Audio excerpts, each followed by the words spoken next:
Last episode के and पे हमने देखा था कि उस बड़े से ज़ोंबी को हरा देता है जो कि लेवल 2A का ज़ोंबी होता है। तो उस ज़ोंबी को हराने पर उससे क्रिस्टल भी मिलता है, लेकिन उस ज़ोंबी के हराने के बाद वहाँ पर जितने भी छोटे ज़ोंबीज होते हैं वो सारे के सारे डर कर भाग जाते हैं। और उन सभी के भागने के बाद वहाँ पर जितने भी ज़ोंबीज को इन्होंने मारा होता है, किन अपनी व्हाइट फ्लेम्स को यूज करते हुए उन सभी की बॉडीज को वहीं पर राख बना देता है और उनके अंदर से सिर्फ क्रिस्टल्स ही बचते हैं। ज़ाओशू जल्दी से आगे बढ़ती है और उन सारे क्रिस्टल्स को उठा लेती है और कहती है, ब्रदर तुम्हारी जो नई एबिलिटी तो काफी ज्यादा अच्छी है, अब तो हमें ज़ोंबीज की बॉडी को चीरना फाड़ना भी नहीं पड़ेगा। इसी तरह हम लोग उनकी बॉडीज को हाक बना देंगे और उनकी बॉडी के अंदर से क्रिस्टल्स को निकाल लेंगे। मेटल स्केल काफी ज्यादा हैरान होता है और खुश भी होता है। वो कहता है, यहाँ पर हम सभी लोग इन ज़ोंबीज के साथ फाइट करके अपने आप को सर्वाइव करने के बारे में सोच रहे हैं, लेकिन जरा इन दोनों भाई बहन की तरफ तो देखो, लोगों ने यहाँ पर कितने ही ज़ोंबीज को मार दिया और उनको मारने के बाद उनकी बॉडी के अंदर से कितनी आसानी के साथ इवोल्यूशन मटेरियल को भी निकाल लिया। तो नेक्स्ट सीन उसी स्टोरेज फैसिलिटी के अंदर का दिखाया जाता है। उन्हें वहाँ से जितने भी क्रिस्टल्स मिलते हैं वो उन सारे क्रिस्टल्स को एक बैग में डालते हैं। ज़ाओशू उन सभी के ऊपर अपनी एनहेंसमेंट एबिलिटी को यूज करती है और उसके बाद इन अपनी पावर्स को यूज करते हुए उन सभी को डबल कर देता है। तो उनके पास 2 बैग्स के अंदर काफी सारे क्रिस्टल्स हो जाते हैं, जबकि किन अपने सारे क्रिस्टल्स को डबल करने के बाद अभी भी उस लड़के की तरफ ही देख रहा होता है, यानी शाओफेंग की तरफ। साथ ही वो सोच रहा होता है इस लड़के के पास इमोर्टैलिटी की पावर है, ये एबिलिटी काफी ज्यादा स्पेशल एबिलिटी है, ये एक रेयर टाइप है। और यहीं पर किन कहता है, मेरे फ्यूचर में मेरी दूसरी लाइफ में मैंने एक बहुत ही पावरफुल ज़ोंबी किंग के बारे में सुना है, एक ज़ोंबी किंग जो कि म्यूटेटेड ज़ोंबी था और उसके पास भी मोर्टेलिटी की पावर थी, चाहे उसे कितनी ही बार क्यों ना मार दिया जाए वो फिर से जिंदा हो जाता था। यहाँ तक कि हमारी तरफ से अगर 1000 सोल्जर्स भी वहाँ पर चले जाते और उसका मुकाबला करते वो उन सभी को भी हरा देता, क्योंकि वो बार बार अपने आप को रीजनरेट कर लेता था। तो उस ज़ोंबी किंग का थ्रेट बहुत ज्यादा बड़ा था, इसी वजह से बहुत सारे सेफ हाउसेस को अपनी पावर्स को मिलाना पड़ा। बहुत सारे एस रैंक के हंटर्स मिलकर उस पर अटैक करने के लिए आगे बढ़े और फाइनली उन्होंने बहुत सारी फाइट के बाद उस ज़ोंबी किंग को हरा दिया। लेकिन उस ज़ोंबी किंग को तो उन्होंने मार दिया, लेकिन उसके मरने के साथ ही हमारी तरफ से भी बहुत सारी कैजुअलिटीज हुई, क्योंकि बहुत सारे एस रैंक के सुपर पावर वाले ह्यूमंस मारे गए। और उसके बाद जब सभी को लगा कि उन्होंने ज़ोंबी किंग को मार दिया है, तो फिर एक दिन ऐसा हुआ कि ज़ोंबी किंग उन सारे ज़ोंबीज की लाशों के बीच से दोबारा से अपने आप को बाहर निकाल लेता है, क्योंकि उसके पास इमोर्टैलिटी की पावर है, वो कभी मर नहीं सकता। और उसके बाद उस ज़ोंबी किंग ने उन सभी बचे हुए लोगों को भी मार डाला जिन लोगों ने मिलकर उसके ऊपर अटैक किया था। किन कहता है, अगर मैंने शाओफेंग को वहाँ पर उन ज़ोंबी से बचाया नहीं होता तो वो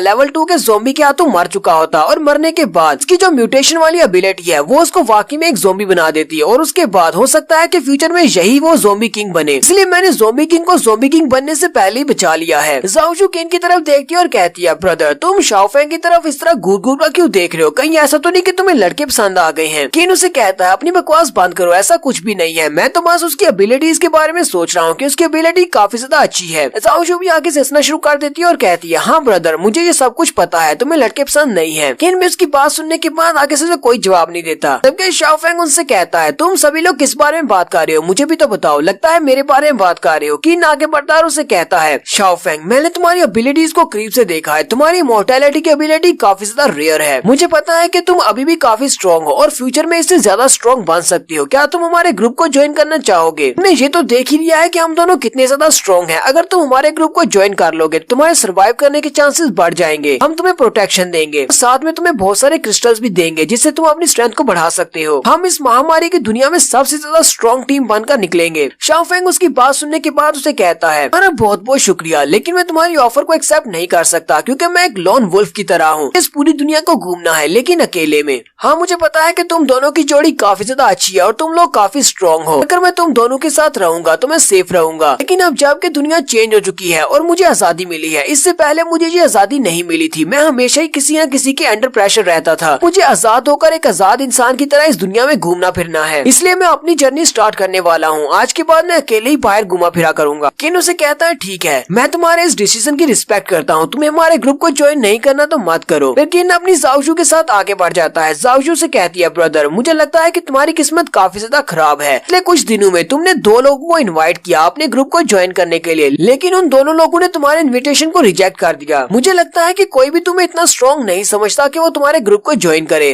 किन ज़ाओशू की तरफ देखता और कहता है, ज़ाओशू तुम एक बहुत ही खूबसूरत और प्यारी सी लड़की हो, लेकिन तुम्हारे मुंह से इतने कड़वे अल्फाज क्यों निकल रहे हैं, तुम इतनी बुरी बुरी बातें क्यों कर रही हो। फिर वो दोनों चलते हुए उन तीनों दोस्तों के पास आते हैं, क्योंकि उनका चौथा दोस्त तो मर चुका है, अब वो 3 ही बचे हैं। किन के पास एक बैग होता है जिसके अंदर काफी सारे क्रिस्टल्स हैं, वो उनसे कहता है, इस बैग के अंदर टोटल 30 क्रिस्टल्स हैं, ये सारे के सारे तुम्हारे हैं, मैंने 20 क्रिस्टल डी शाओफेंग को दिए हैं और बाकी के 30 तुम तीनों के लिए हैं। मेटल स्किन उसे कहता है, लेकिन हम तुम तुमसे ये सब कुछ कैसे ले सकती हैं? वहाँ पर उन सारे ज़ॉम्बीज़ को तुमने मारा, सारी मेहनत तो तुमने की है, हम ये कैसे रख सकते हैं? केन उसे कहता है क्योंकि मैं अब एक लेवल 2 का सुपर ह्यूमन बन चुका हूँ और बहुत ही जल्दी मेरी बहन भी इवॉल्व होने के बाद लेवल 2 पर पहुंच जाएगी। हमारी स्ट्रेंथ तो काफी ज्यादा बढ़ चुकी है। नॉर्मल स्पीशीज के जितने भी ज़ॉम्बीज़ हैं वो हमारे सामने नहीं टिक सकते, इसलिए इन सारे क्रिस्टल्स की जरूरत हमसे ज्यादा तुम्हें है। तुम लोग भी इन क्रिस्टल्स के साथ अपनी स्ट्रेंथ को बढ़ाओ। मेटल्स केन उसे कहता है तुम्हारा बहुत बहुत शुक्रिया, अगर ऐसी बात है तो हम लोग इन क्रिस्टल्स को रख लेते हैं, तुम लोग भी अपना ध्यान रखना। केन उनसे कहता है तुम लोगों के पास अपना रास्ता है, तुम लोग अपने रास्ते पर जाओ, मैं तुम लोगों को फोर्स नहीं करूंगा कि हमारे ग्रुप को ज्वाइन करो, तुम्हें हमारे ग्रुप को ज्वाइन करने की जरूरत नहीं है, अगर किस्मत में हुआ तो हम सभी लोग दोबारा से मिलेंगे। तो फिर केन उन सभी को बाय बोलने के बाद वो दोनों भाई बहन वहाँ से बाहर आ जाते हैं। साउशू कहती है शुक्र है आज बारिश भी रुक चुकी है, अब मुझे काफी अच्छा लग रहा है। केन साउशू से कहता है चलो किसी और जगह पर चलकर बैठते हैं और वहाँ पर जाने के बाद अपने इवोल्यूशन मटेरियल्स को खाते हैं। तो उस लेवल 2A के ज़ॉम्बी की बॉडी से उसे जो क्रिस्टल मिला था केन ने उसको भी डबल कर लिया है और डबल करने के बाद एक क्रिस्टल वो जाओशू को देता है और एक अपने पास रखता है। अपने वाले क्रिस्टल को वो निकल जाता है। जैसे ही वो अपने क्रिस्टल को खाता है उसकी आंखों से सुर्ख रंग की एनर्जी निकलती है और वो जोर जोर से चिल्लाना शुरू कर देता है। केन कहता है अब मुझे महसूस हो रहा है क्योंकि मैंने लेवल 2A के क्रिस्टल को अपनी बॉडी के अंदर निकला है, इसी वजह से मुझे पहले से बहुत ज्यादा दर्द महसूस हो रहा है। जाओशू भी अपने क्रिस्टल को खाती है और नाटक करते हुए उसके सामने चिल्लाना शुरू कर देती है, ताकि उसे बिल्कुल भी दर्द महसूस नहीं हो रहा। उसकी तरफ देखता और कहता है अब बस भी करो, तुम कुछ ज्यादा ही ओवर एक्टिंग कर रही हो। जाओशू हंसना शुरू कर देती है और कहती है मैं क्या करूं, तुम हर बार इस तरह चिल्लाते हो, इसलिए मुझे लगा शायद तुम्हारा साथ देना चाहिए। वो भी वहीं पर हंसी रही होती है कि उसे एक जोरदार झटका लगता है। केन उसे कहता है बस करो, मैंने कहा ना कि तुम्हारी एक्टिंग कुछ ज्यादा हो गई। जाओशू से कहती है मैं इस बार एक्टिंग नहीं कर रही, बल्कि वाकई में इस बार मुझे एक बहुत ही जोर का झटका लगा है। मैं भी तुम्हारी तरह लेवल 2 की सुपर ह्यूमन हूँ और मुझे लगता है कि मुझे एक नया स्किल भी मिला है।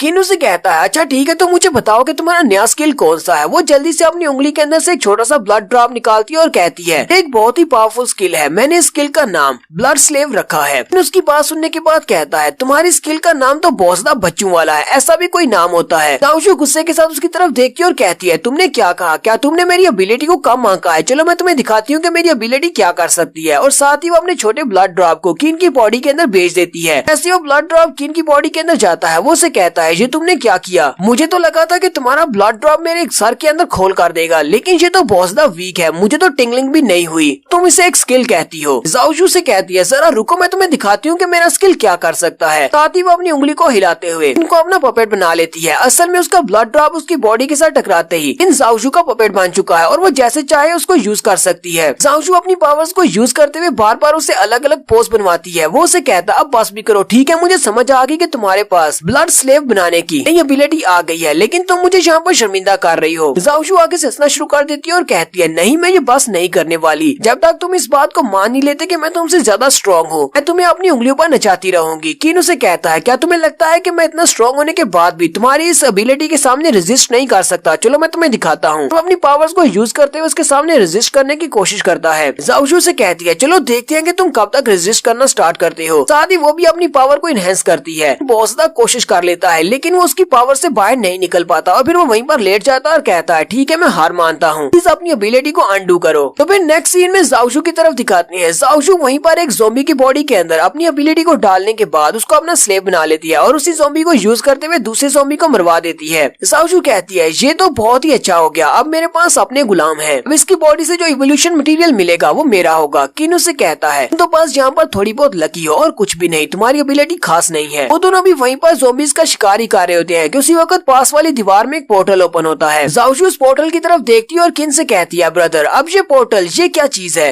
केन भी उसी पोर्टल की तरफ ही देख रहा होता है क्योंकि केन को तो पता है कि ये डायमेंशनल पोर्टल है। केन सोच रहा होता है कि इसमें से क्या निकलने वाला है। तो उस पोर्टल के अंदर से 4 सोल्जर बाहर निकलते हैं। वो लोग उस पोर्टल के अंदर किसी टेस्ट को देकर बाहर निकले हैं। बाहर आते ही वो कहते हैं ये वाला टेस्ट तो बहुत ज्यादा टफ था, हमें वहाँ पर जाना ही नहीं चाहिए था। केन भी काफी खुश हो जाता है और कहता है मुझे पहले से पता था कि ये एक डायमेंशनल पोर्टल है। तो वो लड़के जो वहाँ से बाहर निकले होते हैं उनमें से एक लड़का चिल्लाकर उनसे कहता है ओए तुम लोग यहाँ पर क्या घूर कर देख रहे हो, जाओ यहाँ से दफा हो जाओ। जाओशू केन से कहती है ब्रदर वो सभी लोग दीवार के अंदर से अचानक कहाँ से निकल आए, मुझे लगता है कि वहाँ पर एक पोर्टल है, एक दरवाजे की तरह काम कर रहा है जिससे हम लोग किसी दूसरी दुनिया में जा सकते हैं। केन उसे कहता है जाओशू क्या तुम्हें उस बारे में याद है, मैंने कुछ अर्सा पहले तुम्हें बताया था डिमेंशनल रिफ्ट्स के बारे में यानी डंजन्स के बारे में। जाओशू अपनी हाथ के ऊपर अंगूठी को देखती है और कहती है हाँ तुमने मुझे बताया था कि ये वाला आर्टिफैक्ट जो कि एक रिंग है ये एक डायमेंशनल पोर्टल के अंदर से आया है। केन उसे कहता है हम लोग तो काफी ज्यादा लकी हैं, हमें यहाँ पर एक डायमेंशन का पोर्टल मिल गया है, अब हम लोग यहाँ पर अंदर जाएंगे और जाकर कुछ आर्टिफैक्ट आर्टिफैक्ट्स लेकर चिल्ला क्यों रहे हो, हमने तो तुम्हें कुछ भी नहीं कहा। वो लड़का जैसे ही जाओशू की बात सुनता है तो उसकी तरफ देखकर उसे पता चलता है कि ये तो क्यूट है। पहले उसे दिखाई नहीं दिया लेकिन अब वो कह रहा है कि ये काफी क्यूट है। उस लड़के के साथ वाला सोल्जर भी उसे कहता है तुम इनके ऊपर चिल्ला क्यों रहे हो, लगता है कि तुम्हारा दिमाग खराब हो गया है। तो वो लड़का जो कि थोड़ी देर पहले उनके ऊपर चिल्ला रहा होता है वो जाओशू को देखने के बाद सीधा उसके पकड़ने के लिए आगे बढ़ता है। पता नहीं इन सभी को क्या चक्कर है इनका। उनको साथ में खड़ा किन भी दिखाई देता है लेकिन फिर भी वो सीधे जाकर उसके ऊपर हाथ डालने लगती है जैसे कि वो तुम्हें उसके ऊपर हाथ डालने देगा। किन गुस्से के साथ उस लड़के की तरफ देखता और कहता है थोड़ी देर पहले तुमने जो हमें कहा था अब मैं तुम्हें कह रहा हूँ जल्दी से यहाँ से दफा हो जाओ वरना तुम्हारे साथ बहुत ही बुरा होगा। लड़का पीछे हट जाता है और किन से कहता है लगता है कि तुम हमारे बारे में नहीं जानते कि हम कौन हैं। किन उसे कहता है मैं लास्ट टाइम तुम्हें कह रहा हूँ यहाँ से दफा हो जाओ ना फिर दफा होने के लिए तुम जिंदा नहीं रहोगे। असल में वो लड़का भी एक सुपर ह्यूमन है इसलिए उसे लगता है कि उसके पास एबिलिटीज आ गई हैं तो वो किन को हरा सकता है। वो उसे कहता है हाँ क्यों नहीं, अगर तुम्हें लगता है कि तुम मुझे यहाँ से भगा सकती हो या मुझे मार सकते हो तो फिर मेरे ऊपर एक पंच मार कर दिखाओ। वो पहले उसे पंच मारता है तो किन उसके पंच को रोक लेता है लेकिन साथ ही वो लड़का हंसना शुरू कर देता है और कहता है लगता है कि तुम भी हमारी तरह एक सुपर ह्यूमन हो लेकिन तुम्हारे ये सारे स्किल्स मेरे सामने बेकार हैं। और जैसे ही वो अपनी एबिलिटी को यूज करता है कि एबिलिटी वीकनिंग होती है यानी वो जिसकी बॉडी के साथ भी टच करेगा उसकी एबिलिटीज को वीक कर देगा। किन उसकी एबिलिटी को पहचान लेता और कहता है तुम्हारे पास तो डिजास्टर टाइप की एबिलिटी है यानी कि वीकनिंग स्किल है। वो लड़का काफी खुश होता है और उसे कहता है तो अब तुम्हें कैसा महसूस हो रहा है अपनी पावर्स के वीक होने के बाद। अब तुम सिर्फ एक नॉर्मल इंसान की तरह हो जिसे मैं आसानी से पीट सकता हूँ। लेकिन किन साथ ही उसकी मुट्ठी को बंद करता है और उसके बाजू को नीचे की तरफ दबा देता है। वो हैरान होता है और कहता है ऐसा कैसे हो सकता है, मैंने अपनी एबिलिटी को एक्टिवेट किया है फिर तुम्हारी पावर्स कम क्यों नहीं हो रही। किन उसे कहता है बेटा मेरी पावर्स कम हो रही हैं लेकिन मेरी पावर्स के कम होने के बाद भी मैं इतना ज्यादा स्ट्रॉन्ग हूँ। वो लड़का बहुत हैरान हो जाता है ऐसा कैसे हो सकता है, तुम्हारी पावर्स के कम होने के बाद भी तुम इतने स्ट्रॉन्ग नहीं हो सकते।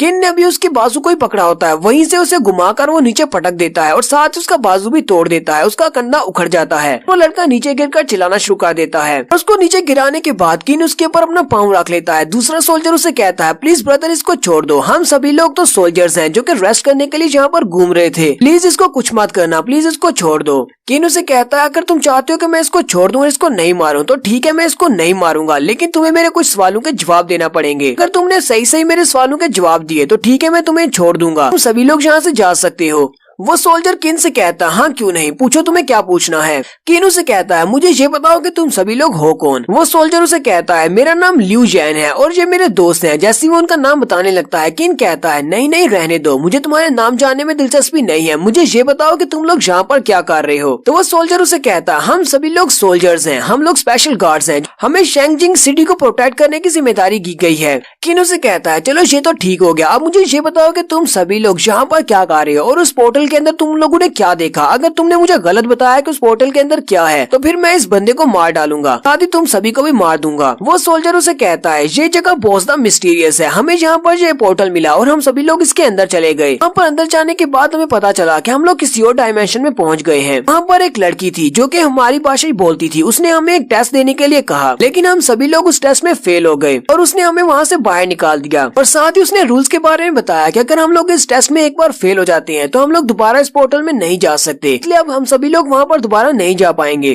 किन उसकी बात सुनने के बाद सोच रहा होता है इसका मतलब तो ये है कि अगर हम दोनों वहाँ पर उस टेस्ट को देने के लिए जाते हैं और अगर हम लोग उस टेस्ट को फेल भी कर देते हैं तो वहाँ पर हमारी जान को कोई खतरा नहीं है, हम लोग आसानी से बाहर आ सकते हैं। किन उस लड़के से कहता है शुक्र करो कि तुम्हारी आर्मी में एक अच्छा इंसान है जिसने मुझे इस बात के लिए मना लिया कि मैं तुम्हें जिंदा छोड़ दूं। दोबारा कभी भी किसी बंदे के साथ इस तरह पंगा मत लेना क्योंकि जितने भी पावरफुल इंसान होते हैं मेरी तरह अच्छे नहीं होते। और वो उसे किक मारते हुए दूसरी तरफ फेंक देता और कहता है जाओ यहाँ से दफा हो जाओ। अभी वो लोग वहीं पर खड़े होते हैं कि उनके पीछे और भी गार्ड्स आ जाते हैं। केन उन सभी की तरफ देखता और कहता है लगता है कि यहाँ पर तुम्हारी टीम में और भी लोग हैं। तो पीछे से 4 सोल्जर्स और आते हैं और उन्हीं सोल्जर में कैप्टन लिन फेंग भी होते हैं और उनके साथ एक नया बंदा है, उसका नाम सनवू है। सनवू उनसे कहता है मैं तो तुम्हारे लिए परेशान हो गया था, कहीं रास्ते में तुम्हें ज़ोंबीज ने खा न लिया हो, इसलिए मुझे खुद यहाँ पर तुम्हें देखने के लिए आना पड़ा। वो सोल्जर भी अपने कैप्टन सनवू को देखकर काफी खुश हो जाता है। कैप्टन लिन जल्दी से आगे बढ़ता और कहता है ब्रदर किन फाइनली हमारी दोबारा मुलाकात हो ही गई। तो ये स्क्वाड लीडर आपको याद होगा, वही 4 सोल्जर्स में से जो स्क्वाड लीडर था उसी का नाम लिन फेंग था, जो वहीं पर इन दोनों भाई बहन से मिला था। वो भागता हुआ किन के पास चला जाता और कहता है ये देखकर मुझे काफी ज्यादा खुशी हुई कि तुम दोनों भाई बहन अभी तक सही सलामत हो और इस महामारी में अभी तक जिंदा हो।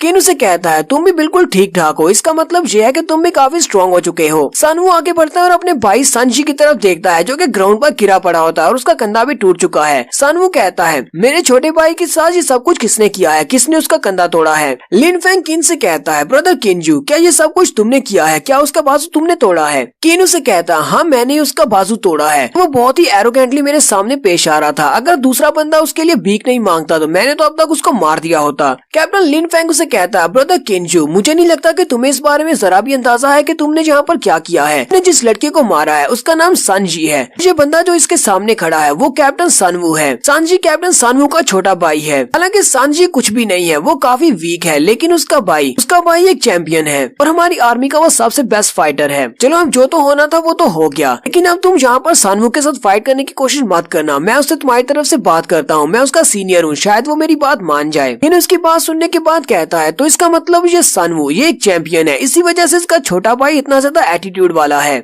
जाओजू अपने भाई से पूछती है, ब्रदर ये चैंपियन क्या होता है, मुझे चैंपियन के बारे में बताओ। केन उसे बताता है कि नॉर्मल ह्यूमंस में सबसे ज्यादा स्ट्रॉन्गेस्ट ह्यूमन को चैंपियन कहा जाता है। चैंपियन तब बना जाता है जब आसपास के जितने भी लोग हैं वो सारे के सारे इवोल्यूशन मटेरियल्स को लाकर उसी एक बंदे को कल्टीवेट करवाएं, उससे अपना एक चैंपियन बना ले, क्योंकि उसकी कल्टीवेशन बाकी सबसे अच्छी होगी। जितने ज्यादा रिसोर्सेज को खर्च करेंगे और उसके लिए जितने ज्यादा मटेरियल्स लाकर उसे देंगे उतना ज्यादा वो स्ट्रॉन्ग बनेगा। महामारी के बाद यहाँ पर इंसानों ने सर्वाइव करने के लिए बहुत सारे तरीके बनाए और उनमें से एक तरीका ये भी था कि वो अपने लिए एक चैंपियन को चूज करें, जहाँ से आसपास से उन्हें जितने भी इवोल्यूशन मटेरियल्स मिले वो सारे इवोल्यूशन मटेरियल्स लाकर उसको दे दें, ताकि उसको कल्टीवेट करवाया जा सके और उसके लेवल को अप करवाया जा सके। और इस तरह करते करते उन्होंने बहुत सारे ऐसे चैंपियंस बना दिए, बहुत सारे इवोल्यूशन मटेरियल्स दिए ताकि वो स्ट्रॉन्ग हो जाएं और उनको प्रोटेक्ट कर सके। लेकिन इन सारे चैंपियंस की स्ट्रेंथ के बढ़ने के साथ ही जिन लोगों ने उन्हें अपने मटेरियल्स दिए थे सभी को इस बात का भी डर था कि अगर ये बहुत ज्यादा स्ट्रॉन्ग हो गए तो ये उन सभी के ऊपर राज करेंगे। तो उन सारे लोगों ने इन सभी लोगों के धोखे से बचने के लिए या फिर इस बात से कि वो कहीं उनको छोड़कर ना चले जाएं, इसी वजह से उन्होंने इन चैंपियंस के गले में कॉलर डालने शुरू कर दिए, जिसके अंदर हाई वोल्टेज का झटका लग सकता है और साथ ही के हाथों के ऊपर हथकड़ियां पहनाई जाने लगी। तो अगर यहाँ पर कोई भी चैंपियन बनना चाहता है तो उसे पहले अपनी आजादी को त्यागना होगा, उसे अपने गले में कॉलर पहनना पड़ेगा, उसी का गुलाम बनना पड़ेगा, उसी के बदले में उसे पावर मिलेगी। लिन फेंग भी उसकी बात सुनने के बाद काफी हैरान होता है और कहता है, ब्रदर केंजू ये सारी की सारी इन्फॉर्मेशन तो टॉप सीक्रेट है, मैं इस सारी इन्फॉर्मेशन के बारे में कैसे पता चला। जाओजू से कहती है, ये मेरा भाई है और मेरे भाई को सब कुछ पता है, तुम्हें सब में हैरान होने की क्या जरूरत है। जाओजू सनवू का मजाक उड़ाते हुए कहती है, तुम इसको चैंपियन कह रहे हो, मुझे लगता है कि ये कुत्ते से ज्यादा कुछ भी नहीं है जिसके गले में पट्टा डला हुआ है। सनवू आगे बढ़ता है और उनसे कहता है, तुम लोगों ने यहाँ पर ना सिर्फ मेरे ब्रदर पर अटैक किया और उसको सहमी किया, बल्कि तुम लोग यहाँ पर मेरी भी इंसल्ट कर रहे हो। सनवू से कहता है, तुम सिर्फ एक छोटी बच्ची हो जिसे काफी कुछ पता है, लेकिन तुम इस वक्त की सिचुएशन को समझ नहीं पा रही। शायद तुम्हें इस बारे में नहीं पता कि ये एक रिस्पॉन्सिबिलिटी है, ये एक जिम्मेदारी है जो कि सोल्जर्स की तरफ से मुझे दी गई है। मेरे कंधों के ऊपर सारी इंसानियत का बोझ डाला गया है, मैं एक चैंपियन बनकर उनको सेफ रखूंगा। जाओजू से कहती है, मैं तुम्हारी बात को अच्छी तरह से समझ रही हूँ, तुम बिल्कुल एक लॉक की तरह हो, एक ताले की तरह जो कि एक बड़े से सेफ हाउस को सेफ रखता है। या फिर मैं तुम्हें कहूँ कि तुम एक बहुत ही इज्जतदार कुत्ते हो। तो बात तो घूम फिर कर फिर से वहीं पर आ जाती है, एक ऐसा कुत्ता जिसके गले में पट्टा है। कैप्टन लिन फेंग उसे कहता है, यंग लेडी मैं तुमसे कह रहा हूँ प्लीज इसको प्रोवोक मत करो, वो एक चैंपियन है और काफी स्ट्रॉन्ग है। सनवू भी काफी गुस्सा हो जाता है और उसे कहता है, लिटिल मिस मुझे लगता है कि तुम्हें मुझे अपनी पावर को दिखाना ही पड़ेगा, तुमने मुझे एक कुत्ता कहा तो तुम्हें दिखाता हूँ कि कुत्ता किस तरह काटता है। कैप्टन लिन फेंग उसे कहता है, सनवू मैं तुम्हारा सीनियर हूँ, इसलिए मैं तुम्हें ऑर्डर दे रहा हूँ कि यहीं पर रुक जाओ और शांत हो जाओ। सनवू उसकी बात नहीं सुनता और अपनी तलवार निकाल लेता है। सनवू कैप्टन लिन फेंग से कहता है, कैप्टन लिन फेंग मैं चाहता हूँ कि आप शांत रहें और साइड पर हट जाएं, इन लोगों ने मेरे भाई को नुकसान पहुँचाया, इसके अलावा उन्होंने मेरी बहुत ज्यादा इंसल्ट की है, मुझे इन सभी को सबक सिखाना ही पड़ेगा। कैप्टन लिन फेंग उसे कहता है, जरा बात को समझने की कोशिश करो, मुझे लगता है कि ये सारी गलती तुम्हारे भाई की होगी, उसी ने इनके साथ बुरा बर्ताव किया होगा। लेकिन सनवू उसकी बात नहीं सुनता और बड़ी स्पीड के साथ जाओजू के ऊपर अटैक करके आगे गुजर जाता है। लेकिन जाओजू की स्पीड उससे ज्यादा है, वो उसके अटैक को अवॉइड कर लेती है और उसे कहती है,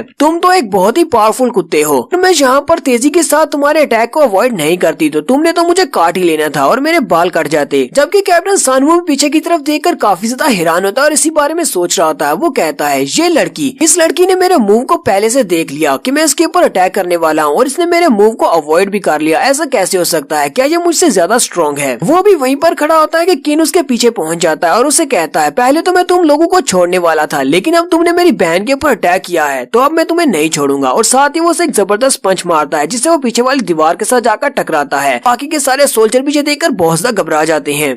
और यहीं पर हम काफी हैरान होते हैं। सनवू मार खाने के बाद फिर से उठकर खड़ा हो जाता है और कहता है अब मैं तुम्हें नहीं छोड़ूंगा, और वो अपने वेपन को लेकर आगे बढ़ता है और अपनी तलवार को घुमाकर किन के ऊपर अटैक करता है, लेकिन किन अपने हाथ के साथ उसकी तलवार को रोक लेता है और कहता है तुम्हारा ब्लेड तो काफी ज्यादा अच्छा है। सनवू भी इस बात से काफी हैरान होता है और इसी बारे में सोच रहा होता है। वो कहता है ये मुझसे ज्यादा स्ट्रॉन्ग कैसे हो सकता है जबकि मैं एक चैंपियन हूँ। अभी वो वहीं पर किन के पास ही खड़ा होता है कि किन अपनी व्हाइट फ्लेम्स को रिलीज करता है। जैसे ही वो अपनी व्हाइट फ्लेम्स को रिलीज करता है, सनवू जंप करते हुए पीछे हट जाता है और कहता है इसकी फ्लेम्स भी कोई ऑर्डिनरी फ्लेम्स नहीं है, अगर मैं इसके साथ टच हुआ तो ये मुझे जलाकर राख कर देगा। सनवू दूर खड़े खड़े अपनी स्पेशल एबिलिटी को यूज करता है और उसकी स्पेशल एबिलिटी नॉलिफाइंग होती है, यानी कि वो किसी की भी एबिलिटी को कैंसिल कर सकता है। जैसे अपनी एबिलिटी को यूज करता है वो किन की व्हाइट फ्लेम्स को कैंसिल कर देता है। किन भी इस बात से काफी हैरान होता है और कहता है तुम्हारे पास तो एक बहुत ही स्पेशल एबिलिटी है, तुम दूसरों की एबिलिटीज को कैंसिल कर सकते हो। इससे सनवू काफी ज्यादा खुश हो जाता है और कहता है चलो देखते हैं कि अब अपनी एबिलिटीज के बिना तुम कितने ज्यादा स्ट्रॉन्ग हो, और वो उसके ऊपर अटैक करने के लिए आगे बढ़ता है।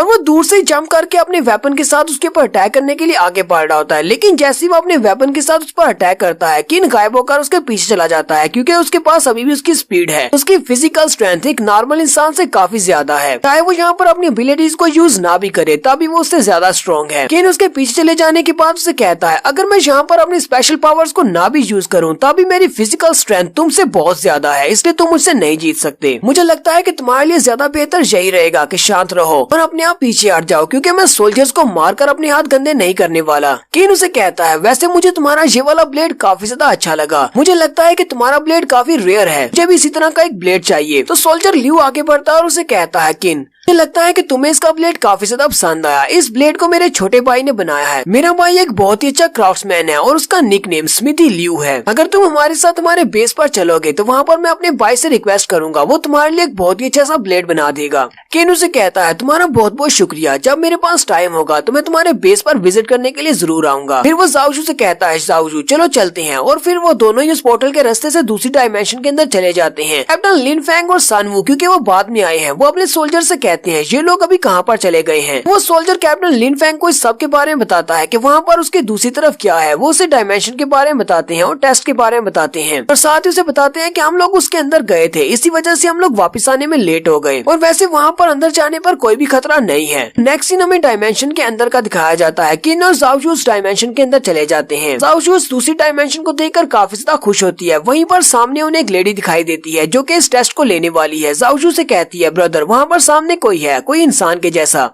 तो वो दोनों भाई बहन उसके सामने जाकर खड़े हो जाते हैं। तो वो लेडी उनसे कहती है तुम लोगों को वेलकम कहती हूँ number 108 battle cord training ground में। तो किन उसकी बात सुनने के बाद ही इस डायमेंशन को पहचान जाता है। किन कहता है मुझे लगता है कि ये बैटल कॉर्ड सिविलाइजेशन का एक डायमेंशनल रिफ्ट है जो कि बैटल कॉर्ड सिविलाइजेशन से रिलेटेड है, और ये एक टेस्ट ग्राउंड है जहाँ पर हम लोग आकर अपनी एबिलिटीज को बढ़ा सकते हैं। बैटल ग्राउंड के ऊपर अपनी फिजिकल स्ट्रेंथ को टेस्ट कर सकते हैं। बैटल कॉर्ड सिविलाइजेशन इंसानों के लिए खतरा नहीं है, इसलिए मुझे लगता है कि हम लोग यहाँ पर कुछ देर के लिए रुक सकते हैं। तो उनके सामने वाली जो लड़की होती है वो उनसे कहती है तो सबसे पहले तुम दोनों की बॉडी को स्कैन किया जाएगा कि तुम लोग इस टेस्ट को देने के काबिल भी हो या नहीं। सबसे पहले वो किन की बॉडी को स्कैन करती है और कहती है life form intelligent carbon based life form है, यानी कि तुम एक इंसान हो जिसकी बॉडी कार्बन से बनी है। महामारी के बाद से तुम्हारी फिजिकल बॉडी में काफी सारे चेंजेस आए हैं, तुम एक सुपर ह्यूमन हो और तुम्हारा लेवल 2A है, तो तुम इस टेस्ट को देने के लिए क्वालिफाइड हो। फिर वो जाओजू की बॉडी को स्कैन करती है। जैसे वो जाओजू की बॉडी को स्कैन करती है उसी वक्त उसके सिस्टम में एरर आना स्टार्ट हो जाता है। वो उसे कहती है मेरा सिस्टम तुम्हारी बॉडी के अंदर से कुछ भी डिटेक्ट नहीं कर पा रहा, मेरे सिस्टम में एरर आ रहा है, और साथ ही वो उसे एबनॉर्मेलिटी कह देती है। ऐसी वो उसे एबनॉर्मेलिटी कहती है। किन को लगता है कि शायद एबनॉर्मेलिटी कहने पर वो इसको डिस्ट्रॉय कर देगी। किन जल्दी से उसका हाथ पकड़ता है और कहता है जाओजू चलो जल्दी से यहाँ से निकलते हैं। जाओजू को लेकर जल्दी से पोर्टल से बाहर आ जाता है। दिलचस्पी ये देखकर काफी ज्यादा हैरान होती है और उसे कहती है क्या हुआ, तुम दोनों इतनी जल्दी क्यों बाहर आ गए। सोल्जर लियू से कहता है कहीं ऐसा तो नहीं कि तुम दोनों ने भी टेस्ट को फेल कर दिया, लेकिन तुम दोनों तो हमसे भी जल्दी टेस्ट को फेल कर दिया है। लेकिन किन अभी भी इसी बारे में सोच रहा होता है कि उस सिस्टम ने जाओजू की बॉडी को स्कैन करने के बाद ये क्यों कहा कि वो इसको स्कैन नहीं कर पा रही और इसकी बॉडी के अंदर एबनॉर्मेलिटीज हैं। नहीं ऐसा तो नहीं कि ये एक इंसान नहीं है, ये कोई एक बहुत ही पावरफुल ज़ॉम्बी है, इसके पास बहुत ही हाई लेवल की इंटेलिजेंस है और ये एक इंसान की फॉर्म में मेरे साथ रह रही है। तो किन को भी जहाँ पर अपनी बहन पर शक हो जाता है। वो कहता है मुझे इस बात को कंफर्म करना ही पड़ेगा क्योंकि ज़ॉम्बीज का ब्लड इंसानों से अलग होता है। मुझे लगता है कि मुझे इसके ब्लड को चेक करना पड़ेगा। इंसान का ब्लड ब्लड सुरख होता है और ज़ॉम्बीज का ब्लड ग्रीन होता है। ज़ाओजू किन से कहती है, ब्रदर तुम मेरी तरफ इस तरह घूर घूर कर क्यों देख रहे हो। किन अपना हाथ आगे बढ़ाता है और ज़ाओजू से कहता है, ज़ाओजू मुझे अपना हाथ दो। ज़ाओजू जैसे उसे अपना हाथ देती है वो अपने नाइफ के साथ उसके हाथ पर काट लगा देता है। ज़ाओजू जल्दी से अपना हाथ पीछे खींचती है और कहती है, ब्रदर ये तुमने क्या किया, तुमने मेरे हाथ पर काट क्यों लगा दिया। कट लगने के बाद ज़ाओजू अपने ब्लड की तरफ देखती है और ब्रदर से कहती है, ब्रदर मेरा ब्लड बाकियों से अलग क्यों है। किन भी उसकी बात सुनने के बाद काफी हैरान होता है और जल्दी से उसके हाथ को अपनी तरफ खींचता है। वो उसे कहता है, क्या तुम्हारा ब्लड ग्रीन कलर का है। ज़ाओजू से कहती है, नहीं ये ग्रीन कलर का नहीं है, ये तो रेड कलर का है, लेकिन ये चमक रहा है। ज़ाओजू से कहती है, लेकिन तुम क्यों कह रहे हो कि मेरा ब्लड ग्रीन होना चाहिए, ग्रीन कलर का ब्लड तो ज़ॉम्बीज का होता है। भाई तुम्हारे साथ चल क्या रहा है, क्या तुम मुझे बता नहीं सकते थे तो क्यों मेरे हाथ के ऊपर काट लगाने वाले हो। किन उसके सर पे हाथ रखता है और उसे कहता है, प्लीज मुझे माफ कर दो, मैं काफी सारा नर्वस हो गया था सिस्टम की बात सुनने के बाद, इसलिए दोबारा ऐसा नहीं होगा। ज़ाओजू किन से कहती है, लेकिन ब्रदर मुझे एक बात तो बताओ कि मेरा ब्लड एबनॉर्मल क्यों है, चमक क्यों रहा है, पहले तो ये बिल्कुल रेड था आम ब्लड की तरह। किन उसे कहता है, इस बात के लिए परेशान होने की जरूरत नहीं है, अब हम दोनों ही इवॉल्व्ड सुपर ह्यूमंस हैं, इसी वजह से हमारा ब्लड ग्लो कर रहा है, तुम्हें इसके लिए परेशान होने की जरूरत नहीं है, ये बिल्कुल नॉर्मल है। किन ज़ाओजू से कहता है, ज़ाओजू तुम इस टेस्ट को नहीं दे सकती क्योंकि वो तुम्हारी बॉडी को स्कैन नहीं कर पाई, इसी वजह से मैं चाहता हूँ कि तुम यहीं पर बाहर रुको, मैं इस टेस्ट को अकेला ही देकर आता हूँ। कैप्टन लिन फेंग उसे कहता है, अगर तुम्हें बुरा ना लगे तो हम लोग भी तुम्हारे साथ चलते हैं। कैप्टन लिन फेंग और बाकी के तीनों सोल्जर्स जो बाद में वहाँ पर आए थे वो चारों भी उसके साथ ही अंदर आते हैं और कैप्टन सन वू भी उनके साथ ही होता है, वो चारों अंदर आते हैं। कैप्टन लिन फेंग कहते हैं, ये कौन सी जगह है, ये काफी अजीब जगह लग रही है। उनके सामने जो सिस्टम वाली लड़की होती है वो उनसे कहती है, मैं तुम सभी लोगों को वेलकम कहती हूँ, ये वॉरगॉड सिविलाइजेशन का टेस्टिंग ग्राउंड है, तुम सभी का यहाँ पर टेस्ट लिया जाएगा, पहले तुम सभी की क्वालिफिकेशन को चेक किया जाएगा। कैप्टन लिन फेंग कहते हैं, लेकिन ये बैटल गॉड सिविलाइजेशन का टेस्टिंग ग्राउंड ये है क्या, इसे किस लिए बनाया गया है। सिस्टम वाली लड़की उनसे कहती है, जैसा कि इसके नाम से ही पता चल रहा है कि बैटल गॉड सिविलाइजेशन का टेस्टिंग ग्राउंड, यानी कि ये बैटल गॉड सिविलाइजेशन जो तुमसे पहले थी उसने यहाँ पर एक टेस्टिंग ग्राउंड बनाया था जो कि वीक लोगों की पावर को इनहेंस करने के लिए है। यहाँ पर हम लोग अपने सिस्टम को यूज करते हुए तुम्हें डिफरेंट सिचुएशंस में डालेंगे जहाँ पर तुम अपनी एबिलिटीज को अवेकन कर पाओगे। अगर तुम लोगों ने इस टेस्ट को कंप्लीट किया तो इसके बदले में तुम्हें रिवार्ड्स मिलेंगे, लेकिन तुम सभी लोग टेस्ट को सिर्फ एक ही बार दे सकते हो, अगर फेल हुए तो दोबारा यहाँ पर नहीं आ पाओगे। कैप्टन लिन फेंग कहते हैं, बैटल गॉड सिविलाइजेशन के बारे में हमने पहले कभी क्यों नहीं सुना। वो लड़की उसे कहती है, बैटल गॉड सिविलाइजेशन इंसानों की बहुत ज्यादा पावरफुल सिविलाइजेशन है, ये इंसानों से पहले यहाँ पर अर्थ की मास्टर हुआ करती थी, इंसान यहाँ पर प्लेनेट अर्थ पर नहीं हुआ करते थे।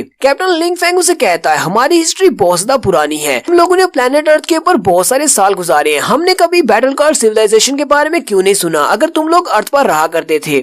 तो बैटल गॉड सिविलाइजेशन वाली लड़की उनसे कहती है, तुम्हें इस बारे में इसलिए नहीं पता क्योंकि तुम्हारे हिसाब से टाइम का फ्लो अलग है और हमारे हिसाब से टाइम का फ्लो काफी ज्यादा अलग है। हमारी सिविलाइजेशन तुमसे पहले हुआ करती थी, तुम्हें इसके बारे में नहीं पता क्योंकि जब तुम लोग यहाँ पर अर्थ पर आए तब तुम्हें यहाँ पर अर्थ बिल्कुल खाली मिली थी। कैप्टन लिन फेंग उसे कहता है, लेकिन ऐसा कैसे हो सकता है कि पूरी की पूरी battle god civilization planet earth से अचानक गायब हो जाए, तुम में से अभी भी कोई प्लेनेट अर्थ के ऊपर जिंदा है और यहाँ पर मौजूद है। तो लड़की उसे कहती है, मैं इसके अलावा तुम्हें कोई भी इन्फॉर्मेशन नहीं दे सकती, प्लीज मुझे माफ करना कि तुम्हारे पास इस सवाल को जानने के लिए प्रॉपर ऑथराइजेशन नहीं है। किन उसे कहता है, ये सारी बातें छोड़ो, हम लोग यहाँ पर टेस्ट देने के लिए आए हैं, मुझे बताओ कि हमारा कौन सा टेस्ट होने वाला है। कंप्यूटर वाली लड़की उनसे कहती है, तुम लोगों को यहाँ पर 3 चीजों का टेस्ट देना पड़ेगा। सबसे पहले तुम्हारी जीन ग्रेडिंग को चेक किया जाएगा, उसके बाद तुम लोगों की विल पावर को चेक किया जाएगा और लास्ट में तुम्हारी हैंड टू हैंड कॉम्बैट को चेक किया जाएगा। किन उसे कहता है, ठीक है चलो अब जल्दी से इस टेस्ट को स्टार्ट करो। वो सबसे पहले टेस्ट को स्टार्ट करती है जो कि सिर्फ उनकी जीन को स्कैन करना है। वो उसको स्कैन करने के बाद कहती है, तुम्हारा नाम किंजू है और तुम्हारी जीन ग्रेड लेवल 2S है। फिर वो कैप्टन लिन फेंग को स्कैन करती है और उसे कहती है, तुम्हारी जीन ग्रेड लेवल 2A है। फिर वो कैप्टन सन वू को स्कैन करती है और उसे कहती है, तुम्हारी जीन ग्रेड का लेवल 1A है। और बाकी के जितने भी सोल्जर्स होते हैं उन सभी का जीन ग्रेड का लेवल D और E के दरमियान में होता है, यानी कि उनकी बॉडी के अंदर जो जीन म्यूटेशन है वो काफी ज्यादा कम है। कंप्यूटर वाली लड़की उनसे कहती है, तो तुम्हारा फर्स्ट टेस्ट कंप्लीट हो चुका है, अब मैं तुम्हारे सेकंड टेस्ट को लेने वाली हूँ और तुम्हारा सेकंड टेस्ट तुम्हारी विल पावर को चेक करना होगा। सभी को वर्चुअल रियलिटी में भेजा जा रहा है जहाँ पर तुम्हारी विल पावर को चेक किया जाएगा। तो वो अपने पास से कुछ मैकेनिकल आर्म्स निकालती है जो कि उन सभी के सर के ऊपर जाकर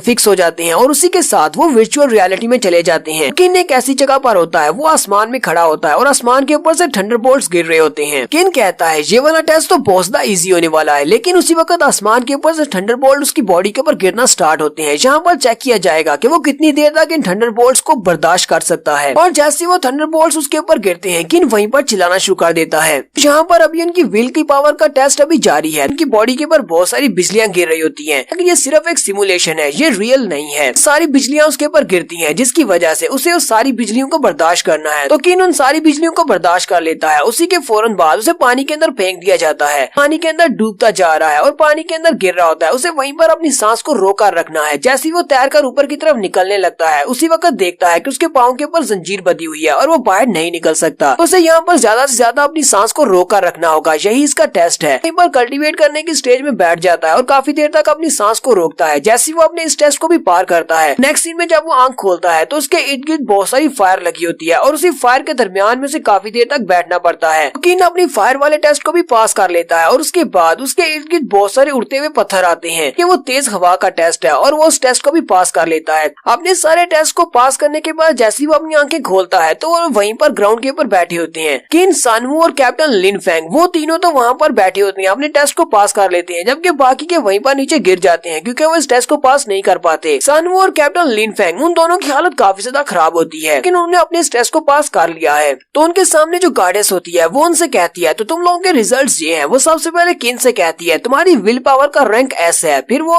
लिन फेंग से कहती है तुम्हारी विल पावर का रैंक बी है और सानवू से कहती है तुम्हारी विल पावर का रैंक ए रैंक है। जबकि बाकी के सोल्जर्स कहते हैं ये तो बहुत ज्यादा मुश्किल है, लोग इतनी ज्यादा विल प्रेशर को बर्दाश्त नहीं कर सकते। किन भी अपने रिजल्ट से काफी ज्यादा खुश होता है। किन कहता है पहले जीन वाले टेस्ट में मुझे लेवल 2S की जीन ग्रेड मिला है और उसके बाद विल पावर में मुझे एस रैंक मिला है। सिर्फ हैंड टू हैंड कॉम्बैट वाला टेस्ट बचा है, अब देखते हैं कि उसमें मुझे कौन सा रैंक मिलता है। कैप्टन लिन फेंग आगे बढ़ता है और उसे कहता है ब्रदर किन, तुम तो वाकई में बहुत ज्यादा स्ट्रॉन्ग हो। गार्डेस उनसे कहती है चलो ठीक है, तुम सभी लोग रेडी हो जाओ, अब तुम्हारे तीसरे और लास्ट टेस्ट की बारी है। अपने टेस्ट के लिए तुम लोग अपने डिफिकल्टी लेवल को चूज कर सकते हो। अगर तुम चाहो तो तुम एस को चूज कर सकते हो, ए, बी और डी और ई के दरमियान में भी। तुम्हारे चूज किए हुए लेवल के मुताबिक तुम्हारी डिफिकल्टी होगी। वो कहता है मैं अपने लेवल के मुताबिक लेवल ए को चूज करता हूँ। कैप्टन लिन फेंग कहता है मैं भी लेवल ए को चूज करता हूँ। कहता है मैं एस लेवल को चूज करता हूँ। गार्डेस उनसे कहती है ठीक है, तुम सभी लोगों ने अपने डिफिकल्टी लेवल को चूज कर लिया है, अभी बहुत ही जल्दी तुम लोगों को सिमुलेशन ग्राउंड में भेज दिया जाएगा जहाँ पर तुम्हारा टेस्ट स्टार्ट होगा। लेकिन वहाँ पर एक रूल है, तुम लोग अपनी स्पेशल एबिलिटीज को यूज नहीं कर सकते, सिर्फ अपनी फिजिकल स्ट्रेंथ को यूज कर सकते हो एक नॉर्मल इंसान की तरह। तुम्हारे ऊपर बहुत सारे ज़ॉम्बीज अटैक करेंगे और तुम्हें वहाँ पर रुकना होगा, जितनी देर तक तुम रुकोगे वही तुम्हारा रिकॉर्ड होगा। तो थोड़ी देर के बाद उन लोगों को उनके बैटल ग्राउंड में भेज दिया जाता है। तो किन ने अपने बैटल ग्राउंड में होता है एक बड़ा सा रूम होता है और उस बड़े से रूम में कुछ भी नहीं होता, छुपने के लिए कोई जगह नहीं होती। किन कहता है इस बड़े से रूम में कोई भी जगह नहीं है जहाँ पर मैं छुप सकूं और जहाँ पर मैं अपनी फायर पावर को यूज नहीं कर सकता। किन कहता है अगर यहाँ पर अचानक से 10-12 ज़ॉम्बीज इकट्ठे निकल आते हैं तो मुझे नहीं लगता कि मैं अकेला उन सभी को संभाल पाऊंगा बिना अपनी पावर्स के। लेकिन अब क्या किया जा सकता है, मैंने एस ग्रेड की डिफिकल्टी लेवल को चूज किया था, बहुत सारे ज़ॉम्बीज आएंगे। इसी वक्त सामने का दरवाजा खोला जाता है और उस दरवाजे के खुलने के साथ ही बहुत सारे ज़ॉम्बीज निकलते हैं। तो सारी भागते हुए उसके ऊपर अटैक करने के लिए आगे बढ़ते हैं। उनके पास उसका भाला है, वो अपने भाले को घुमाकर उनको पीछे की तरफ गिराने की कोशिश करता है, लेकिन शायद किन इस बारे में भूल चुका है कि उसका भाला काफी ज्यादा भारी है। किन के पास जब उसकी एबिलिटीज नहीं है तो वो एक नॉर्मल इंसान है और नॉर्मल इंसान एक इस भाले को नहीं उठा सकता क्योंकि वो ज्यादा भारी है। किन कहता है मैं तो इसको प्रॉपर्ली स्विंग भी नहीं कर पा रहा, लगता है कि इन ज़ॉम्बीज के सामने टिक पाना काफी मुश्किल होगा। तो वहीं पर एक ज़ॉम्बी को अपने भाले के साथ मारता है तो उसके हाथ से उसका भाला भी गिर जाता है। इस वक्त एक ज़ॉम्बी पीछे से आगे बढ़ता है और उसके बाजू पर काट लेता है, लेकिन साथ ही किन उसके मुंह पर जबरदस्त कोनी मारकर उसको पीछे की तरफ गिरा लेता है। लेकिन वहाँ पर ज़ॉम्बीज काफी ज्यादा हैं और एक नॉर्मल इंसान इतने सारे ज़ॉम्बीज के सामने नहीं टिक सकता। वो सारे ज़ॉम्बीज किन को नीचे गिरा लेते हैं और उसको खा जाते हैं। जैसे ही वो ज़ॉम्बी वहाँ पर किन को मार देते हैं, किन वापस से रियल वर्ल्ड में आ जाता है, यानी कि उसी जगह पर बैटल ग्राउंड में गार्डेस के सामने। उसने इस टेस्ट को फेल कर दिया है। कैप्टन लिन फेंग तो वहाँ पर पहले से मौजूद है। कैप्टन लिन फेंग उसे कहता है ब्रदर तुम्हारा टेस्ट कैसा रहा, तुम हम सब में से ज्यादा टाइम वहाँ पर टिके हो। किन उसे कहता है मेरा टेस्ट काफी ज्यादा अच्छा था पर मेरे पास कोई भी एबिलिटीज नहीं थी, मुझे एक नॉर्मल इंसान बनकर ज़ॉम्बीज के काफी सारे झुंड के साथ फाइट करनी थी। वहाँ पर ज़ॉम्बीज ने जब मुझे काटा तो मुझे दर्द महसूस हो रहा है, अभी तक मुझे दर्द महसूस हो रहा है। ये वाला टेस्ट तो कुछ ज्यादा ही वर्चुअल रियलिटी वाला है। गार्डेस उनको उनके रिजल्ट्स के बारे में बताती है। वो सबसे पहले किन से कहती है कैंडिडेट किन यू, तुमने बैटल ग्राउंड के अंदर 63 सेकंड तक सरवाइव किया है और साथ ही तुमने 12 ज़ॉम्बीज को भी मारा है, इसलिए तुम्हें एस लेवल दिया जाता है। किन इस बात से काफी खुश हो जाता है और कहता है ये तो बहुत ही अच्छा है। गार्डेस किन से कहती है तुम्हें बहुत ज्यादा बधाई हो, हमारे पास पहले जितने भी लोग टेस्ट देने के लिए आए हैं उन सभी में तुम्हारा स्कोर सबसे ज्यादा है, तुम टॉप रैंक हो। फिर वो उन सभी से कहती है जिन लोगों ने इस टेस्ट को पास किया है उन सभी के लिए रिवार्ड्स हैं। किन से कहती है क्योंकि तुमने सबसे बेस्ट कारकर्दगी दिखाई है इसी वजह से तुम अपने लिए 3 रिवार्ड्स को चूज कर सकती हो, बाकी सभी एक एक रिवार्ड को चूज कर सकते हैं। उसके सामने एक स्क्रीन ओपन करती है और कहती है इस लिस्ट के अंदर से अपने लिए 3 रिवार्ड रिवार्ड्स को चूज करो। किन उस स्क्रीन की तरफ देखता और कहता है यहाँ पर तो बहुत ही अच्छी अच्छी चीजें हैं, मुझे इनमें से क्या लेना चाहिए। वो कहता है यहाँ पर हाई क्वालिटी का आयरन हॉर्न है, इसके अलावा क्रोमेटिक लाइट फाइटिंग केप है और इसके अलावा फाइटिंग सोल मेमोरी बुक भी है। मुझे इन तीनों में से किसी एक चीज को लेना चाहिए। वहीं पर उसकी नजर एक बॉटल पर पड़ती है जो कि एक पोशन होता है और उसके डिस्क्रिप्शन में लिखा होता है कि इसको पीने से कोई भी अपने लेवल को इंक्रीज कर सकता है। किन कहता है मुझे लगता है कि मुझे इस पोशन को चूज करना चाहिए क्योंकि ये काफी ज्यादा अच्छा है। अगर मैं इसको पीऊंगा तो मैं डायरेक्टली लेवल 2 से लेवल 3 पर प्रमोट हो जाऊंगा। मैंने तो सोचा भी नहीं था कि इस टेस्ट को पास करने पर मुझे इतना अच्छा इनाम मिलेगा। किन उस गॉडेस से कहता है तो मैं सबसे पहले अपने लिए इस अपग्रेड पोशन को चूज करता हूँ। गॉडेस उसे कहती है ठीक है, तुम्हें पोशन दे दिया गया है, मुझे बताओ कि बाकी की 2 चीजें क्या हैं और तुम 2 कौन सी चीजों को चूज करने वाले हो। किन बाकी के सारे रेलिक्स की तरफ भी देखता और कहता है यहाँ पर एक वॉर गार्ड्स आर्मामेंट ग्रांट्स है जो कि 95% तक डैमेज रिडक्शन देता है। अगर मेरे सामने कोई लेवल 4 का ज़ॉम्बी भी आ जाएगा तो मैं उसके अटैक्स को भी ब्लॉक कर पाऊंगा, जहाँ तक कि ये मेरी पावर को 30 गुना तक ज्यादा बढ़ा देगा। यहाँ पर इसके अलावा फाइटिंग सोल मेमोरी बुक है जिसके अंदर बहुत सारी मार्शल आर्ट्स की टेक्निक्स लिखी हुई है। इस बुक की मदद से मैं उन सारी की सारी मार्शल आर्ट्स की टेक्निक्स को अपने ब्रेन के अंदर इम्प्रिंट कर सकता हूँ। किन कहता है सारे के सारे रिवार्ड्स बहुत ज्यादा अच्छे हैं, अब मैं इनमें से कौन सा चूज करूँ। वहीं पर किन की नजर एक और चीज पर पड़ती है। किन कहता है यहाँ पर एक तो बर्निंग ब्लड और है। किन कहता है मैं इसको अपने लिए चूज करता हूँ। उसे कहती है ठीक है, तुमने बर्निंग ब्लड और को चूज किया है, अब तुम्हारे पास सिर्फ एक रिवार्ड बचा है, एक और को चूज करो। किन इस बात से काफी ज्यादा खुश होता है और कहता है ये वाली जगह बहुत ज्यादा अच्छी है। फिर उसकी नजर एक नेकलेस पर पड़ती है। किन कहता है ये इवल आई नेकलेस ये किस लिए काम आता है और ये तो एक डी ग्रेड का ट्रेजर है। गॉडेस उसे इवल आई नेकलेस के बारे में बताती है। वो उसे कहती है ये एक बहुत ही स्पेशल नेकलेस है जो कि एक एलियन स्पीशीज की कोर से बनाया गया है। जिस एलियन की कोर से ये बनाया गया है वो एक लेवल 4 का बीस्ट था। साथ ही गॉडेस उसे इसके यूजेस के बारे में बताती है। वो उसे कहती है अगर तुम्हारे पास ये इवल आई नेकलेस होगा तो इसकी मदद से तुम किसी भी इल्यूजन के पार देख सकते हो और इसके अलावा कोई भी ऐसा दुश्मन जो कि साइकिक पावर्स को यूज कर रहा होगा वो तुम्हारे पर अपनी साइकिक पावर्स को यूज नहीं कर पाएगा, ये तुम्हें उसकी साइकिक पावर से बचाएगा। इसके अलावा इस नेकलेस के अंदर अपना एक स्पेशल स्किल है, इसकी मदद से तुम एक फायर बीम को रिलीज कर सकते हो जो कि बहुत ही पावरफुल होगी। किन गॉडेस की बात सुनने के बाद सोच रहा होता है मेरे फ्यूचर में मैंने जितने भी दुश्मनों का सामना किया था सभी में इवोल्व मॉन्स्टर्स वो सबसे ज्यादा पावरफुल थे जिनके पास साइकिक पावर्स थी। उनकी साइकिक पावर्स के सामने मेरे काफी सारे दोस्त मारे गए क्योंकि हम लोग उनके सामने टिक नहीं पाते थे। मुझे लगता है कि मुझे इवल आई नेकलेस को ले लेना चाहिए। फिर किन अपने लिए इवल आई नेकलेस को ले लेता है। फिर किन पीछे की तरफ मुड़ता है और उन सभी से कहता है तुम लोगों ने अपने लिए क्या क्या चूज किया है। लिन फेंग अपने पास एक रिंग निकालता और कहता है मैंने एक डायमेंशनल रिंग को चूज किया है क्योंकि मुझे दिखने में काफी ज्यादा इंटरेस्टिंग लग रही थी, इसलिए मैंने इसको अपने लिए चूज कर लिया, लेकिन मुझे पता नहीं है कि इसको यूज कैसे करना है। किन उसे कहता है ये एक सेकंड डायमेंशन रिंग है, तुम इसको स्टोरेज रिंग भी कह सकते हो, ये एक बहुत ही स्पेशल ट्रेजर है, तुम इसके अंदर जितना चाहे उतना माल स्टोर कर सकते हो, बिल्कुल डोरेमोन की पॉकेट की तरह। किन अपना हाथ आगे बढ़ाता है और उसे कहता है कैप्टन क्या मैं इस रिंग को थोड़ी देर के लिए तुमसे ले सकता हूँ। वो जल्दी से आगे बढ़ता है और कहता है कैप्टन इसे अपनी रिंग मत देना, आपने 3 ट्रेजर्स ले लिए हैं और साथ ही अब ये तुमसे भी तुम्हारा ट्रेजर छीनना चाहता है। किन सानवू से कहता है शांत रहो, अगर मैं इससे ये रिंग लेना चाहता हूँ भी फोर्स को यूज करते हुए तो तुम में से कोई भी ऐसा नहीं है जो कि मुझे रोक सके। तुम सभी के ट्रेजर्स को तुमसे छीन सकता हूँ, लेकिन फिलहाल मुझे ये ट्रेजर नहीं चाहिए, मैं तो बस इसको देखना चाहता हूँ। कैप्टन लिन फेंग मेरा बहुत ही अच्छा दोस्त है, मैं उसके साथ ऐसा कैसे कर सकता हूँ। कैप्टन लिन फेंग सानवू से कहता है तुम्हें परेशान होने की जरूरत नहीं है, मैं इसके ऊपर पूरा भरोसा करता हूँ। अगर मेरा दोस्त मुझसे ये रिंग लेना भी चाहता है तो मैं खुशी खुशी इसको देने को तैयार हूँ क्योंकि इसने मेरी जान बचाई थी। तो अपनी रिंग किन को दे देता है। किन उस रिंग को अपने हाथ में पकड़ता है और कहता है कैप्टन तुम एक बहुत ही अच्छे इंसान हो, लेकिन तुम्हें परेशान होने की जरूरत नहीं है, मुझे तुम्हारी रिंग नहीं चाहिए, मैं बहुत ही जल्दी तुम्हारी रिंग को वापस कर दूंगा। साथ ही किन उस रिंग को अपने हाथ में रखता है और अपनी डुप्लीकेशन एबिलिटी को यूज करते हुए उसके 2 बना लेता है। क्योंकि सारे पीछे देखकर काफी हैरान हो जाते हैं। अनु भी हैरान होता है और कहता है इसने तो इस रिंग का डुप्लीकेट बना लिया। किन उस डुप्लीकेट को अपने पास रख लेता है और ओरिजिनल को उसको वापस कर देता है।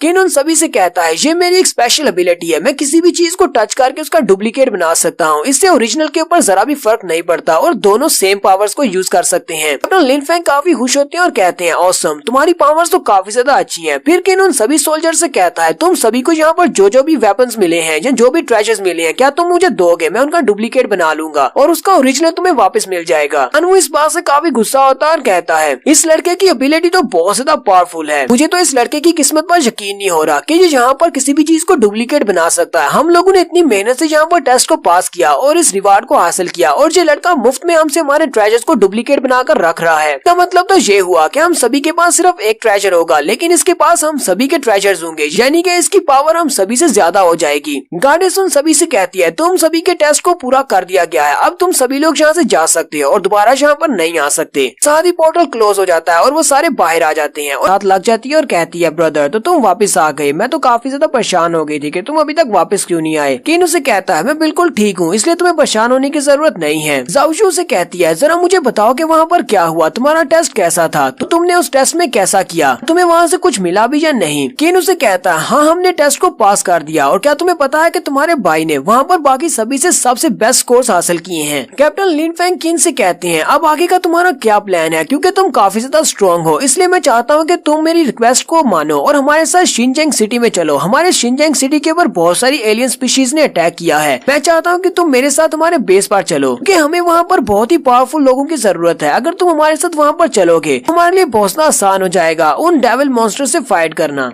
केन उसकी बात सुनने के बाद वहीं पर खामोश हो जाता है और फिर उसे कहता है लेकिन प्लीज मुझे माफ करना, मैं तुम्हारे साथ नहीं जा सकता, क्योंकि मेरे पास अभी एक बहुत ही जरूरी काम है जिसे मुझे पूरा करना है। मुझे बस कुछ दिन और दे दो, कुछ दिनों के बाद जब मैं और ज्यादा स्ट्रॉन्ग हो जाऊंगा तो मैं तुम्हारी हेल्प करने के लिए वहाँ पर आऊंगा। सनवू आगे बढ़ता है और चिल्लाकर उसे कहता है शेनजिंग सिटी को इस वक्त तुम्हारी जरूरत है, वहाँ पर बहुत सारे कीड़ों ने अटैक किया है, अगर उन्हें रोका नहीं गया तो वो पूरे के पूरे सिटी पर कब्जा कर लेंगे। लेकिन तुम हमें इस तरह मना कैसे कर सकते हो, तुम्हें तो वहाँ पर जाकर उन सभी की हेल्प करनी चाहिए, तुम बहुत ज्यादा स्ट्रॉन्ग हो, तुम इतनी स्ट्रेंथ का करोगे क्या, तुम किसी की हेल्प भी नहीं करना चाहते। मुझे लगता है कि तुम बहुत ज्यादा खुदगर्ज इंसान हो, फिर हो सकता है कि तुम एक डरपोक इंसान हो जो वहाँ पर नहीं जाना चाहते। जाओशू गुस्सा हो जाती है और उसे कहती है तुम्हारी हिम्मत कैसे हुई मेरे भाई के बारे में इस तरह की बात करने की। अपनी बहन से कहता है जाओशू छोड़ो इसे, ये तो बेकार बातें कर रहा है। किन सनवू से कहता है तुम्हें यहाँ पर मुझे भाषण देने की जरूरत नहीं है, क्योंकि ये मेरी रिस्पॉन्सिबिलिटी नहीं है जाकर लोगों की जान बचाना, यहाँ पर अपनी और अपनी फैमिली की जान बचा रहा हूँ, मेरे लिए इतना ही काफी है। तुम सभी लोग सोल्जर्स हो और जाओ जाकर अपना काम करो, क्योंकि मुझे ये बात अच्छी तरह से पता है एक बार मैंने वहाँ पर जाकर तुम्हारी हेल्प कर दी, शिनजिंग सिटी को वापस हासिल कर दिया तो तुम्हारे लीडर्स वहाँ की पावर को दोबारा से अपने हाथ में लेंगे और दोबारा से लीडर्स बन जाएंगे। मुझे लगता है कि वहाँ पर जितने भी बुरे लीडर्स हैं उन सभी को मर जाना चाहिए और उनके बाद तुम लोग वहाँ पर नए रूल्स बनाओ और अपने लिए नए लीडर्स को चूज करो। केन उनसे कहता है मुझे पता है कि तुम सभी लोगों की असल वजह क्या है, तुम सभी लोग उन कीड़ों की क्वीन को नहीं हरा पा रहे और वो क्वीन बहुत ही तेजी के साथ इवॉल्व हो रही है, क्योंकि तुम्हारी ऊपर की लीडरशिप बहुत ज्यादा कमजोर है। मुझे लगता है कि जितनी तेजी के साथ वो कीड़े इवॉल्व हो रहे हैं सिर्फ एक ही महीने में वो पूरे के पूरे शेनजिंग सिटी के ऊपर कब्जा कर लेंगे। सनवू से कहता है ये तो एक और भी बहुत बड़ी वजह है, क्योंकि तुम्हें उनके बारे में काफी कुछ पता है, तुम्हें पता है कि उन कीड़ों की क्वीन को हराने से लोग उन सारे कीड़ों को हरा सकते हैं, तेरे पास बहुत ज्यादा स्ट्रेंथ भी है और नॉलेज भी है, तुम्हें हमारे साथ चलना चाहिए, हमारी आर्मी को ज्वाइन करो और हमारा साथ दो।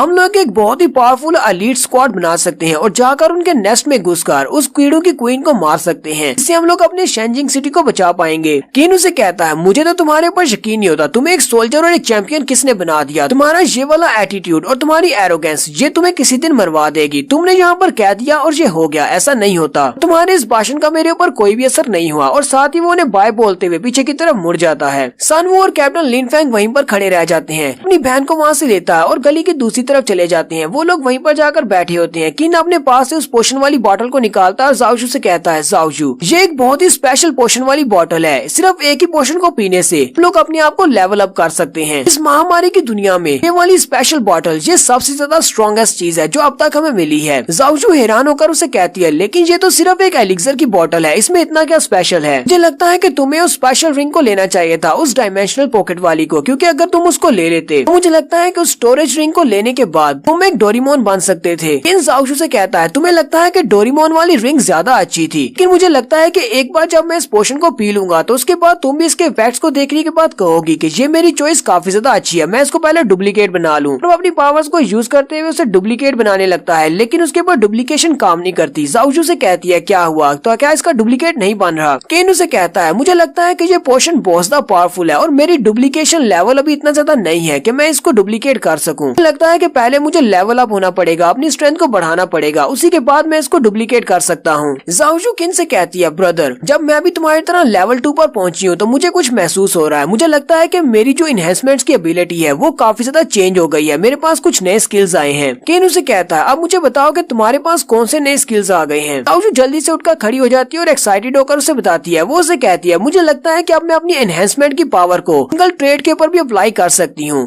पहले मैं पूरी की पूरी बॉडी के ऊपर एनहेंसमेंट की पावर को यूज करती थी, अब मैं किसी की सिंगल एबिलिटी को भी एनहेंस कर सकती हूँ। केन अपनी बहन से कहता है बातों को गोलमोल घुमाना बंद करो, मुझे डायरेक्टली बताओ, सीधा सीधा बताओ कहना क्या चाहती हो। जाओजू से कहती है ब्रदर, लेवल 2 पर पहुंचने के बाद मेरे पास जो पावर को एनहेंस करने की पावर थी वो अब चेंज हो गई है। मैं तुम्हारी सिंगल एबिलिटी को भी एनहेंस कर सकती हूँ। अगर तुम चाहो तो मैं तुम्हारी फायर पावर को बढ़ा सकती हूँ, या फिर मैं तुम्हारी डुप्लीकेशन की पावर को भी बढ़ा सकती हूँ। मेरी एनहेंसमेंट की पावर तुम्हारी पूरी बॉडी के ऊपर काम नहीं करेगी, तुम्हारी सिंगल एबिलिटी के ऊपर काम करेगी। ये बात सुनते ही किन बॉसदा खुश हो जाता है और कहता है ये तो बहुत ही अच्छा हो गया, चलो फिर ट्राई करते हैं, मेरी डुप्लीकेशन वाली पावर को बढ़ाओ। जाओजू उसकी डुप्लीकेशन वाली पावर को एनहेंस करती है। किन अपनी डुप्लीकेशन पावर के साथ उस पोशन की 2 बॉटल्स बना लेता है। एक बॉटल वो जाओजू को देता है और दूसरी वाली बॉटल को खोता और पी जाता है। जैसे ही वो उस बॉटल को पीता है तो वो चिल्लाना शुरू कर देता है। जाओजू उसका मजाक उड़ाते हुए कहती है अब जबकि तुमने इस बॉटल को पी लिया है तो फिर से तुम्हारी नौटंकी स्टार्ट हो जाएगी, अब तुम फिर से यहाँ पर बहुत ज्यादा चिल्लाने वाले हो। लेकिन वाकई में इस बॉटल को पीने के बाद जोर जोर से चिल्लाना शुरू कर देता है और उसे कहता है मैंने तुमसे कहा था कि मेरा मजाक मत उड़ाया करो, मुझे इसको पीने के बाद बहुत ज्यादा दर्द हो रहा है। जब भी मैं इवोल्यूशन मटेरियल को खाता हूँ तो मुझे बहुत ज्यादा पेन होता है। और साथ ही किन अपनी फायर को रिलीज करता है तो उसकी फायर जो कि पहले व्हाइट कलर की थी अब वो वायलेंट कलर की हो गई है, क्योंकि किन अब लेवल अप हो चुका है, वो अपने 3rd लेवल पर पहुंच गया है। जाओजू भी हैरान होती है और कहती है ब्रदर तुम्हारी फायर का कलर कैसे चेंज हो गया। किन उसे कहता है जब भी मैं लेवल अप करता हूँ तो मेरी फायर का कलर चेंज होता है, यानी मेरी एबिलिटीज चेंज होती रहती हैं। मैं लेवल 1 पर था तब फायर का कलर फायर जैसा था, लेवल 2 पर इसका कलर व्हाइट हो गया था और अब लेवल 3 पर इसका कलर वायलेंट हो गया है। फिर किन जाओजू से कहता है जाओजू चलो अब तुम पियो, अब तुम्हारी बारी है। जाओजू से कहती है लेकिन मैंने तो कब का इसको पी लिया। किन भी उसकी बात सुनने के बाद काफी हैरान होता है और कहता है लेकिन ऐसा कैसे हुआ, तुमने इस बॉटल को कब पी लिया। जाओजू से कहती है जब तुम दर्द के मारे वहाँ पर चिल्ला रहे थे मैंने उसी वक्त इस बॉटल को खोलकर पी लिया था, और जितनी देर तुम वहाँ पर चिल्ला रहे थे मुझे लगता है कि अगर मेरे पास इस तरह की 10 बॉटल्स भी होती तो मैं उन 10 की 10 बॉटल्स को पी सकती थी।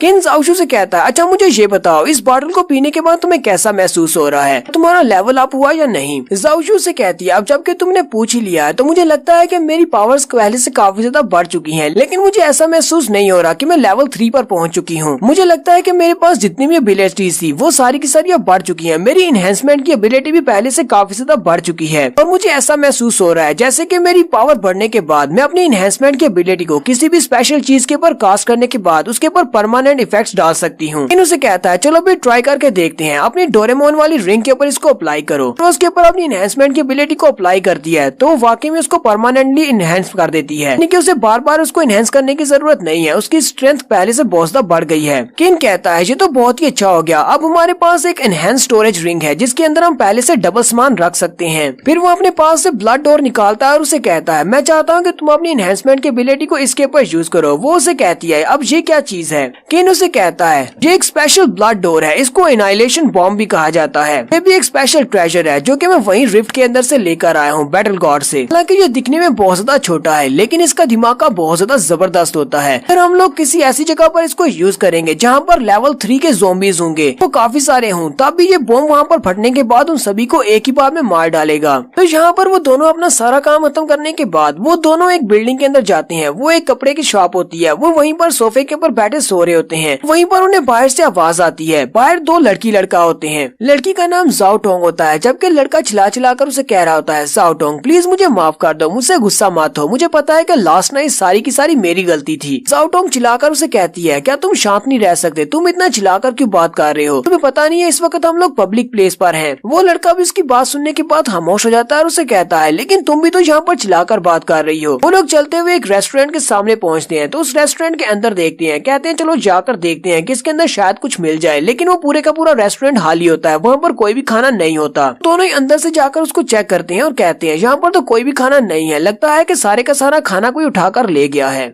तो उस लड़की का नाम बाइपिंग होता है। जाओ टोंग उसे कहती है बाइपिंग वहाँ पर पीछे एक दरवाजा है, मुझे लगता है कि वो स्टोरेज रूम का दरवाजा है, वहाँ पर कोई ना कोई सामान तो जरूर होगा। वो दोनों आगे बढ़ते हैं और दरवाजे को खोलने की कोशिश करते हैं लेकिन वो दरवाजा बंद होता है। बाइपिंग जाओ टोंग से कहता है तुम जरा पीछे हटो, मैं इसे किक मारकर ओपन करता हूँ, और वो दरवाजे पे किक मारता है लेकिन वो दरवाजा नहीं खुलता। जाओ टोंग उसे कहती है जरा रुको, मुझे लगता है कि मैंने दरवाजे के अंदर से किसी की आवाज सुनी है, अंदर कुछ तो है। उसी वक्त वो दरवाजे के ऊपर नाक होना शुरू होती है, कोई उस दरवाजे के साथ टकरे मार रहा होता है कि उस दरवाजे के अंदर ज़ॉम्बीज हैं। तो उन्हें जल्दी से पीछे की तरफ भागना शुरू करते हैं। ज़ॉम्बीज उस दरवाजे को खोलकर बाहर निकल आते हैं और उनके पीछे लग जाते हैं। तो दोनों भागते हुए इस रेस्टोरेंट से बाहर निकलते हैं, जबकि वो ज़ॉम्बीज भी उनके पीछे ही होते हैं। भाई पिंग जल्दी से दरवाजे को बंद करता है और उसको बंद करके उसके सामने खड़ा हो जाता है। और टोंग उसे कहती है, ये तुम क्या कर रहे हो, चलो जल्दी से यहाँ से भागते हैं। भाई पिंग उसे कहता है, मैं यहाँ से इस दरवाजे को छोड़कर नहीं भाग सकता, वरना ये ज़ॉम्बीज बाहर आ जाएंगे और तुम्हें भी मार डालेंगे। अब टोंग भागती हुई आगे बढ़ती है और भाई पिंग के साथ ही लिपट कर रोना शुरू कर देती है और उसे कहती है, तुमने ऐसे सोच भी कैसे लिया कि मैं यहाँ पर तुम्हें अकेले छोड़कर चली जाऊंगी, अगर मरना है तो दोनों साथ मरेंगे। उसी वक्त वो ज़ॉम्बीज दरवाजे को धक्का मारते हैं और उन दोनों को पीछे की तरफ गिरा देते हैं और साथ ही उन दोनों के ऊपर अटैक करने के लिए आगे बढ़ते हैं। और यहीं पर हम लोग अपनी एपिसोड 26 का एंड करेंगे। एपिसोड की एक्सप्लेनेशन अच्छी लगी हो तो कमेंट करके जरूर बताइएगा। चैनल को सब्सक्राइब कर दें, वीडियो को लाइक और शेयर कर दें। शुक्रिया।